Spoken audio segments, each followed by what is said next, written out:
Welcome to Documentary First, an inside look at a first-time filmmaker's journey. I am your host, Josh Lindsay from the Movie Proposal Podcast, and with me is our first-time filmmaker, Christian Taylor. Hey, Josh Lindsay. Hello.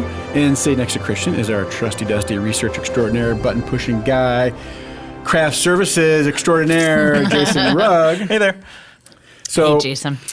Last time we talked, David Patterson, the guy who wrote Bridge to Terabithia, came up. He read an article of yours, wanted to help you get into the film festival circuit, and then you asked for his advice, and then all hell broke loose. I'm still waiting to hear the why he wants Flow Planner removed. Why? Yeah. So he made. We're still, just so you know. I mean, we record like 3 episodes at a time, so we haven't left since the last podcast that you listened to. We're still sitting here. We're still. So I have not taken that phone call. I can't answer what David Patterson has said. However, I can talk to you about the follow-up calls that I have had. We went from, I told you Julie Danis, the writer on our script, did a review. I told you David Patterson did a review. And then I've had 2 others since then. We talked about Michael Kaplan a little while back. He also reviewed.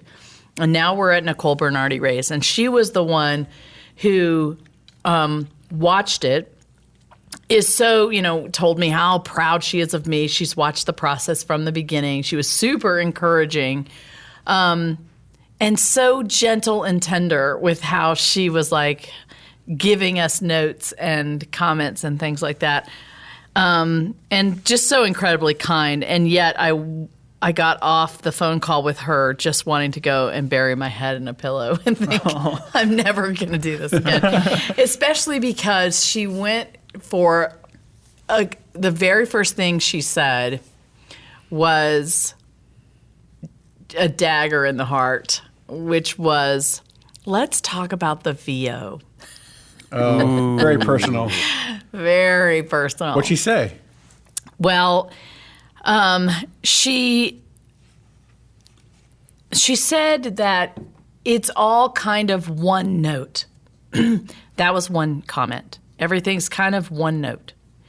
Second comment was, and sometimes I feel like you're sharing this personal journey, and other times you're the narrator, and it's confusing. Oh, yeah. That addresses the writing. Then she talked about how the film needed to be shorter because it was dragging. And as we started talking about it, we realized that it's a tale of 2 films.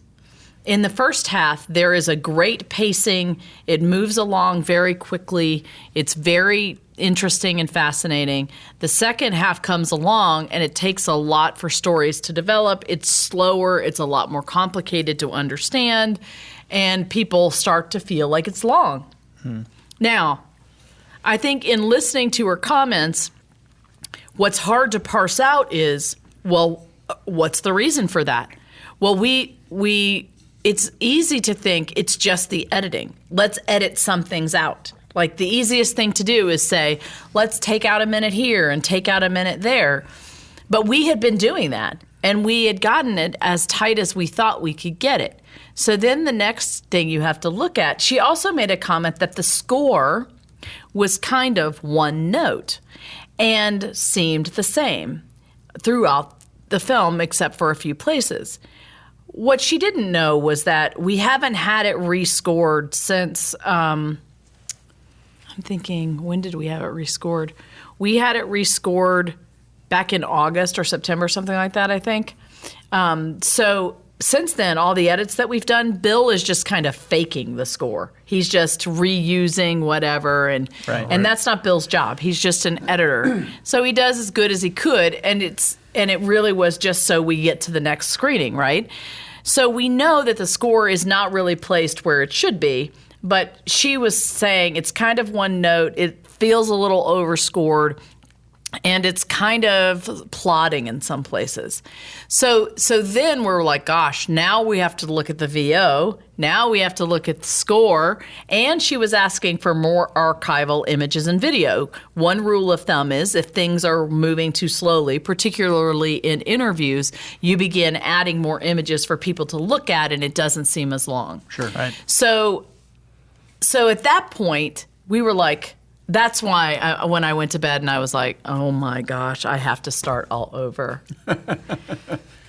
So I went to bed. That was New Year's Eve, just so dejected. And I woke up the next day and I thought, well, if there's any time to reinvent the wheel, it's now. You know, we're trying to do one last revision. We've already looked at a bunch of stuff.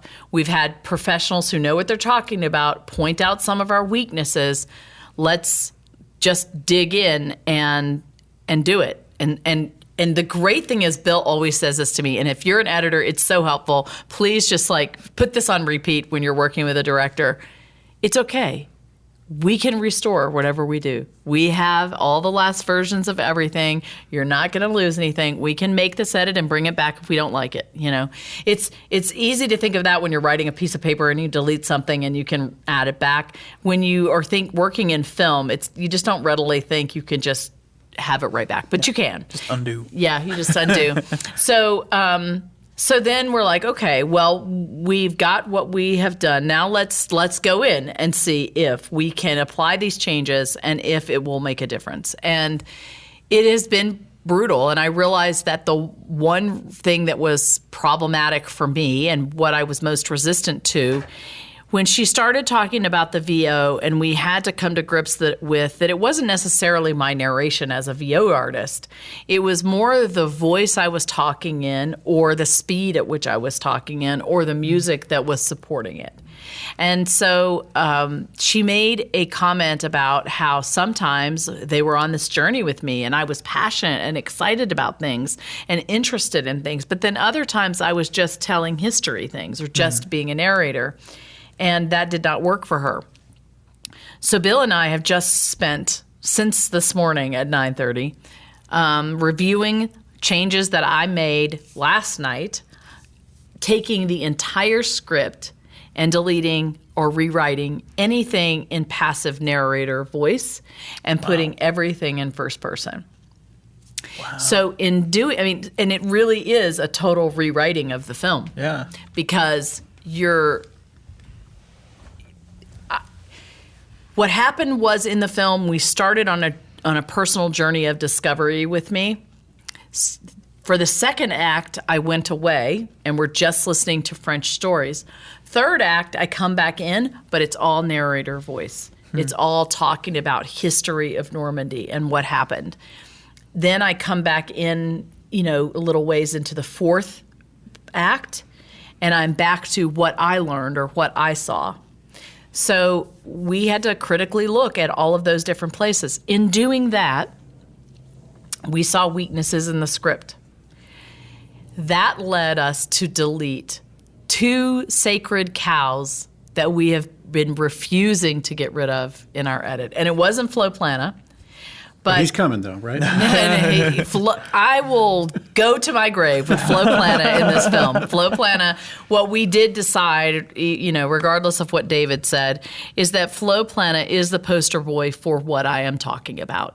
Flo is a third generation after the group of survivors where the stories have been passed on, the passion has been passed on, and that passion leads him to gratitude and to action to continue to thank these veterans and make sure they are never forgotten. And he is relatable to a younger audience. And so for me, he can't come out. So what are the other 2 sacred cows? So one was a scene with Marie Pascale Legrand. She is a woman who experienced incredible trauma on her mother's side of the family and father's side of the family. I think they lost about total 30 members of their family. And I just want you just to take a minute to take that in. 30 members of their family, like on one day. That's like my family is one of 6. So that would mean all of my sisters, husbands and their children, my parents, my grandparents. It's like Imagine if your entire family and extended family was wiped out in one day. That's what happened to Marie Pascal Legrand's family on her mother's side and her father's side. And she, on the 40th anniversary of D-Day, was sitting at Pointe-du-Hoc as Ronald Reagan spoke and she says, I was struck almost mystically or brutally by the realization that I would not be free if it was not for these men. She was at Pointe-du-Hoc sitting with veteran Rangers. If it wasn't for these men right here. And even though it was the Allies that killed all of her family, she realized that it was those men that also gave her the opportunity to live. So she is telling the stories about her first interaction with her first veteran, about how she realized this and it changed her. And we tell several stories because in the end, really what happens, as you remember, is that she takes care of one of our American heroes, 1st Division medic Charles Shea.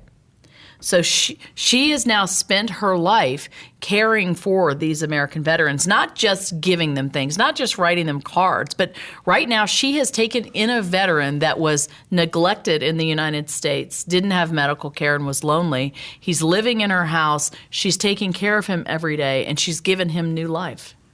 So that is all motivated from that mystical revelation that she had on the 40th anniversary of D-Day. So it's a profound, heavy story, right? That should be a documentary in and of in itself. Correct. And what's the other sacred cow? Is Valerie Gauthier-Cardin. She met her first veteran when she was 14 years old, riding her bike to the post office. She saw this veteran. He didn't really speak French, but he said, I was a veteran in your village in 1944. I don't speak French well, but I drank a lot of Calvados. And she's like, oh, you're a World War II veteran. He's like, yes, I'm a World War II veteran, and I've come back to thank the people who helped me. And so she takes him to their home. They have coffee and Calvados, and they begin to make the connections between her town and, and his stories. And we have her telling them in English, but it is a very long story that takes a long time to develop. And it's hard to understand because it's, broken English. And we love her and her motivation for what she does. She now runs Veterans Back to Normandy. She's a cafeteria worker in a middle school. She has those middle school children raise money through neighborhoods and things like that, not for their sports teams, but to bring veterans back to Normandy to honor them. Wow. So she founded an organization called Veterans Back to Normandy, and she uses those funds, and they bring the veterans back, bring them into the schools to talk with the kids, and then takes them to all these ceremonies and such. So her veteran interaction motivated her to do what she's doing today. And it's such a powerful story. We have a section in there where she also talks about she was with a veteran. She connected a veteran with a French person. And the veteran was so afraid to confront the French people, he was always late to the events. He didn't want to go. Because he was so upset about all the damage and destruction that his unit did in Normandy. But she introduced him to this woman who said, I was in St. Lo, the town that you destroyed. I was there. I saw the destruction. I know what you did. I forgive you. I still thank you. And when she thanked him for liberating her village, he was liberated. So Valerie tells this important story later on, and we wanted to show how her motivation began when she was 14. I think, just listening to you, there are so many stories, and they're great stories that need to be told, but it can be tiresome. Yeah. Right? Right away, I think of a film, Courageous. It's the Kendrick brothers, actually Bill Ebel edited that. I walked out of that film. The purpose of that film was to make fathers kind of stand up and do what they need to do as husbands and fathers. And in one sense, they did that where I felt motivated to be a better father, But as someone who enjoys film, it was dragged down because there were so many stories they wanted to tell. They wanted to tell a story about a single dad and a divorced dad and a dad about ready to leave and a dad who really wasn't having any problem. They wanted to cover every spectrum. It was like you were telling too many stories. And an effective film, I think, is one that can tell one story well, right? And you have so much in your quiver of arrow, right? I know. And you have no idea of what's not in there. Exactly. and when an audience member sees that film, they don't know what's not in there. Right. You do, which is the burden you have to carry. Right. Now, the good news is we live in a world where you can have DVD extras or it can be online or in a museum or whatever, that sort of thing. But you are hitting on something critical that I learned through this process. And it is that a film cannot only be about what you want to tell. Right. You must consider the audience. And it took me sitting through 30 screenings to really get that message. Because in sitting through 30 screenings, I sat in IMAX theaters. I've sat in classrooms. I've sat in living rooms. I've watched this, in just about every configuration you can possibly imagine. In a hospital, on a computer. Like, I've watched it a whole bunch of different ways with lots of different people. And you realize that humans are limited. And their enjoyment of a film, this was critical for me to learn, their enjoyment of a film is based on how they feel physically. This is huge. Like, I think I've talked about this before. But if people are comfortable, if they're not hungry, if they don't have to go to the bathroom, if it's not noisy around them, they can watch a film with their full attention and enjoy it. If any one of those things is out of whack, their ability to take stuff in is going to be compromised. Mm-hmm. And they also have limited attention. I mean, it's a lot to ask somebody to sit for an hour and a half and give up of their time. Right. So, and I learned that just getting them to a theater, just getting them to actually, even if it's just on their phone, take an hour and a half of their time out of their lives. Like, that's another thing I learned. Like, when you are asking people to give you an hour and a half of their time these days, that's a huge sacrifice. People are incredibly busy. For them to stop and do something for you, to watch this for you, it's a sacrifice. And so I've really had to think about, as I've been going through these process, exactly what you're talking about. Are we inundating and deluging these people, so much so that it lessens the impact of what they're hearing. Mm-hmm. And I did have one guy come up to me, I think I've talked about him before, where he said, I was going to donate to your film in the beginning. I was so overwhelmed and emotional by the time it was over, I forgot. I couldn't process anything. And David Chapman, who's in our movie, after he saw it the first time, he's like, I need time to process what I just saw before I talk to you. And so I think at that point, now that I think back, we had gotten to a point where we had put the audience through too much. Yeah. And they were like, I've had enough. Yeah, because as the filmmaker, you feel like, oh, this is a gift. They got to hear this story. Oh, and here's another gift. They got to hear this story. But every time you keep adding those stories on, you're actually taking away from the other stories because it's and I think people have like an emotional account. Like you have money in your pocket. I use this analogy with my wife all the time. Really? What's your analogy? Well, you have to. I mean, you. I don't know if it's an analogy you're using, but you have to make deposits before you can make a withdrawal. Yeah, I mean, that's basically what I'm talking about, is like you have a limited amount of time that you're able to sit and share. Mm-hmm. You have a limited amount of emotions that you're able to expend before it depletes you too much. Right. That it's not enjoyable. Like there's that balance that you have to make. And so, that's what I've learned through this process. It's a balancing act. All right. Well, hey, that was a good discussion. was, yeah. All right. Okay. Well, Good let's things to learn. Yes, we've got more to talk about. So we'll wrap up here. I just want to say thank you for listening to Documentary First, where we believe everyone has a story to tell, and you can be the one to tell it. Bye, everybody. Thank you for listening to Documentary First. We really appreciate your partnership with us. We can't do any of this without you, so thank you so much for listening, for donating, and for following along on our journey. If you are able to make a donation this week, we really would appreciate it. We are supported by donors who give us $100 or less, so anything helps. Also, if you're able to share the news about the girl who wore freedom with your friends and family, please do that on Instagram, Facebook, Twitter, or email, and sign up for our newsletter at normandystories.com. Please go to normandystories.com/donate to make a donation today.